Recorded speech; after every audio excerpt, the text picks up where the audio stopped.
Hey, ARESxGOD here, and it's time to talk about Jujutsu Kaisen, and this episode just blew it out of the water. Last week we had the bromance between Yuji and Todo Aoi, and this episode we have waifu wars, honestly. Just choose your waifu, which one is your favorite. So many fights, the animation just felt like they were burning budget left and right. Probably that bullet scene had more budget than the entire XR anime combined. Awesome episode, so let's get into it and talk about it.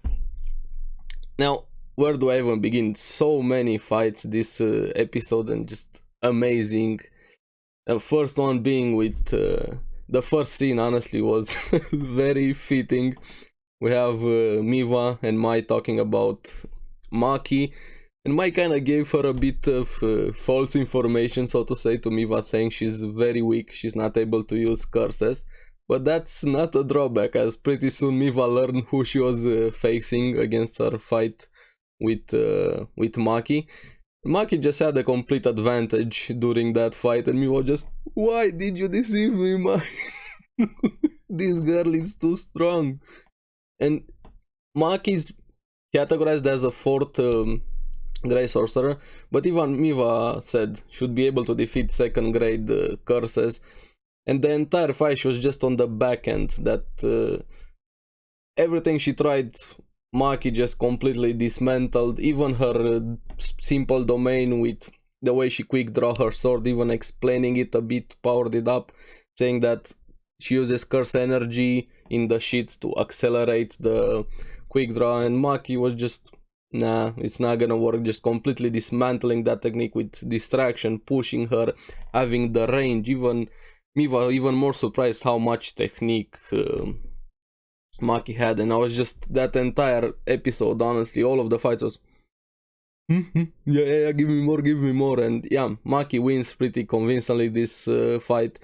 But Miwa put a decent fight, and I'm curious how much powerful she's gonna be able to grow when she masters more of her domain and quick draw technique. And I like her quite a lot. She's pretty cute, and she still has a crush on Gojo. It's gonna be very interesting when they finally talk face to face, only the two of them. And Maki was kind of the star of this episode, a bit her and her sister Mai, but I'll get to that. Now, after this first fight, we also have a bit of the background with this new character, the secret wife in this waifu in this episode, Mei. She's the one who's in charge of controlling the cameras through the animals, allowing the spectators to see. And she's kind of manipulating a bit the cameras on Yuji with the order to kill on him. Even Gojo commented on that. And she's also very obsessed with money, saying money are the biggest power. That's her main driving force. So does she have some connection with Miwa? Because Miwa is also after money. They look a bit similar also, so there's definitely some connection there. We'll just have to wait and see. But she seems very arrogant in a way. I'm more excited to find out more about her. And she has some high position, being able to be with the directors there, with Gojo, all of them. And she's looking pretty damn ara, if I do say so myself. So gotta keep an eye on her. She's the secret waifu from this episode. It's gonna be interesting moving forward. Also a bit of explanation of how the game works. The Tokyo school has the color red, the Kyoto is blue, so when they defeat curses, they take after the colors. And now the next fight, which Nobara and Nishimiya, was damn awesome. Nobara also dropping some life lessons on Nishimiya. Nishimiya just being arrogant, always talking from above, especially with her broom over there, the lolly witch girl. She's able to use wind curse. And she has this view of the Jujutsu world where the women also need to be not just strong, but also cute, just to be recognized by the others. I don't know how truthful that is. We still don't have the bigger view of the world there, but there might be some truth to that. But Nomara is just being honest over there, dropping some knowledge onto her. But the biggest pressure on the entire event field, so to say, is Inumaki. Even Nishimiya commented on him. They have to be so careful around him. Even their leader Kuma, I think I forgot his name, honestly. The guy I always find suspicious. Give them some points how to protect themselves, covering their ears and protect their brain at the same time with curse energy against Inumaki. So he's putting quite a lot of pressure onto everybody from the Kyoto school, distracting them. Even if he's not there, they still have to pay attention to him. So that word curse technique is very, very powerful, even when it's not being used, just the threat of it. I'm so excited to see him actually have a proper fight. We just saw a glimpse of him in the beginning when Aoi Todo was presented, but it's gonna be pretty fun to actually see him fight. Now Nishimiya also likes or cares quite a lot about Mai, and you see that the Zenin clan that Mai and Maki are part of kind of treats women very badly, with them putting a lot of pressure onto them. And that's why she has that view of the world, probably. I don't know if it only applies to the Zenin clan or the entire Jujutsu world, but this is from where it stems from her. Now, Nobara, like I said, dropping a lot of knowledge, and very, very good point, saying, yes, both of them have had a harsh life, gone through a bunch of stuff, being even abused in a way, and treated very badly by their own family, but this does not excuse your behavior. Saying, I like Maki, they've both been through the same ordeals, and Maki is not as shitty behavior, so to say, as Mai from the first introduction we got to, from Mai at the beginning. And yes, even if you have had a bad life, it does not excuse your behavior being bad towards others. And I like Nobara quite a lot after she said that to Nishimiya, and she needed to hear that. I don't know if she understood that, but she definitely needed to hear that. And we see some glimpses of how Mai was being treated at the Zenin clan, and I'll talk more about that. But during the fight, Nobara was just awesome, dude. I just wanted more Nobara this episode. She had the advantage during the fight, honestly. She played the environment to her advantage also, with her straw doll technique, hairpin, just going wild over there. Manipulated Nishimiya a bit, even with her doll. She grabbed a part of her broom and she made a doll, disabled that, and she finally brought her down. And just so good. Both of them were trying to hold back, not to kill the other. Nishimiya admitted that that's mostly an excuse and she was worried about Inumaki, but Nobara actually used a squeaky hammer. Because why not? Just not to kill her with her proper weapon. And the first hit was just so satisfying, honestly. But the second hit, it didn't happen because she got a bullet to the temple, like directly to the temple from Mai, which saved Nishimiya, honestly. She would have lost that fight pretty handily if Mai didn't intervene. Hope Nobara is not gonna be too banged up after a bullet to the temple, even though it was a rubber bullet. Still, that one has to definitely hurt, honestly. I'm gonna be curious what her reaction is gonna be when she wakes up, especially that antagonistic relationship between Nobara and Mai. But yeah, this is where things are getting more Mai and Maki focused, because we have Maki versus Mai. I also see some flashbacks, especially with Yuji, Nobara, and the panda talking about Maki. Nobara asking him, what do you think about her? Yuji thought was more in a romance question, do you like her and stuff like that. But Nobara just wanted to know, what do you think about her as her prowess as a Jujutsu sorcerer? And Yuji was very relieved that was the question. He likes her, he likes how powerful and we see that the Zenin clan is holding her back, specifically now wanting to promote her. This is her big chance, honestly, to get recognized if she does well in the school event.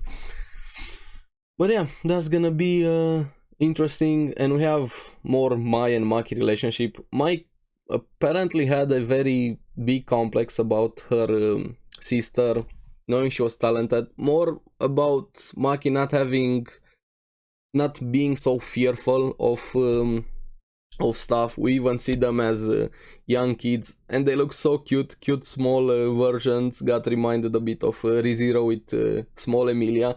They're looking so damn good, especially the lighting in the episode was awesome in the flashbacks.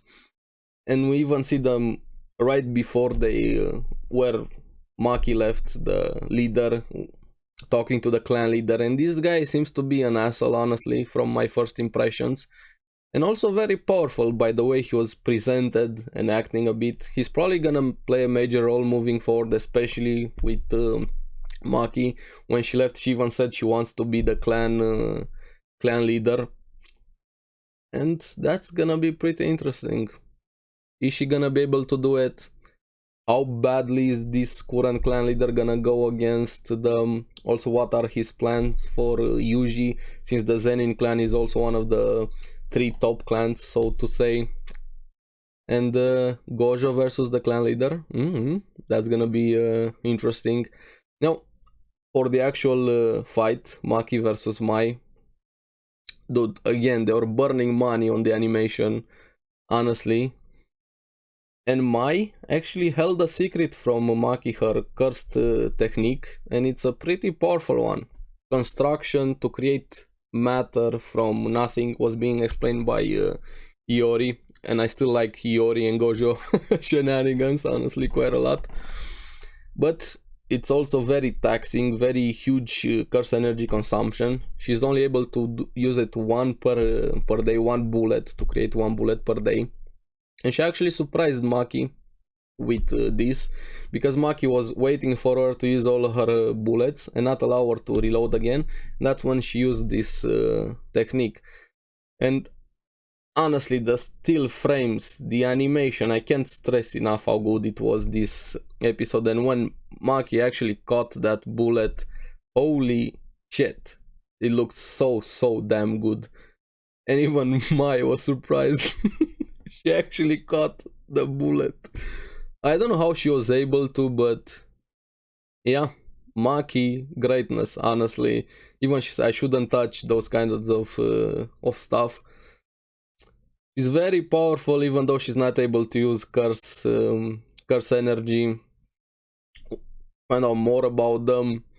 Mai wanted a normal life. She was a bit more shy than her sister. She didn't want to be a Jujutsu sorcerer. When Maki left, the clan kind of put all of the pressure on Mai to be a Jujutsu sorcerer. Maki, since she didn't have curse energy, she was treated as a servant, just doing chores and stuff like that. She didn't like that. That's why she left. She even told Mai now, I would have hated myself if I stayed there, and I'm proud of her that she actually was able to live a toxic relationship, so to say. She did the best thing for her, honestly. But yeah, Mai says she hates her, but I don't think she hates her. It's just feelings coming out. She has to get over that obstacle. She's putting the blame on Maki, honestly, and I feel that blame should be put on the clan, and especially the clan leader, which might be their father. I honestly don't know. And this next flashback image, the promise between them always together and them holding hands as kids, you can use that as a wallpaper or as a painting, honestly. Just pure art, how good that thing looked. And Mai calling Maki a liar, not holding their promise. But I feel a long time they might make up, hopefully get back to a good place between them, because they honestly deserve it. And hopefully Mai stops being so assholeish, so to say. especially towards new people, because she's treating the ones that are close to her pretty good, especially Miva and Nishimiya. But when she's meeting new people and with her sister, she doesn't have her best behavior, so to say. And I would love a painting of that image so much. Honestly, this episode was just burning money animation wise, and the Juju stroll was also pretty good, with Miva waking up middle of the night being hungry and Maya and Nishimiya ate the food. But of course Nishimiya has a genius idea, making chili pepper cup ramen with milk, cooking lessons over there, and Miva liked it quite a lot, but you pay for it the next day. Honestly, Juju strolls are awesome. And yeah, like I said, burning money animation wise, awesome. Everything, all of the fights were great. I just want more, honestly. Next week can't come soon enough, and I honestly don't know which one I would choose. Maki and Nobara are so damn good this episode. I saw her in a new light, especially with more about their past. Nishimiya is very arrogant, but I also like that. Why not with her talking down to everybody from that broom. Mi was also very cute. This new one, Mei, seems very dangerous, and danger is very attractive, honestly, but it's a very hard choice, honestly. I don't know, Maki or Nobara, especially after Nobara dropped some knowledge on Nishimiya, and Maki just being too damn good. I don't know, honestly, it's very hard for me, but it will have to be either Maki or Nobara, but all of them are great. I would love to know which one would you guys choose. I know it's a very hard choice, so to say the least, and Jujutsu Kaisen is just so good again, honestly, and it seems to be getting better and better. It's gonna be interesting next week also. Hopefully we're gonna get a conclusion to Yuji and the Todo fight and their bromance. That one is awesome also. What's gonna happen with the event, the kill order, so many stuff going forward. And Jujutsu Kaisen, one of the best anime, and animation wise also, like I said, that bullet scene, or probably even any scene in this episode, had better quality or more budget than the entire of X-Arm anime. One scene. Enough said, honestly. Now, please let me know down in the comments below which one is your waifu for this episode. What do you think about the episode, especially the Mai and Maki flashback and that clan leader. And as always, thank you very much for watching. Remember to like and subscribe, it really helps me quite a lot, and you guys get the latest videos on the series that I follow. Now, keep enjoying Jujutsu Kaisen, I sure am, and remember, choose your waifu. Bye bye.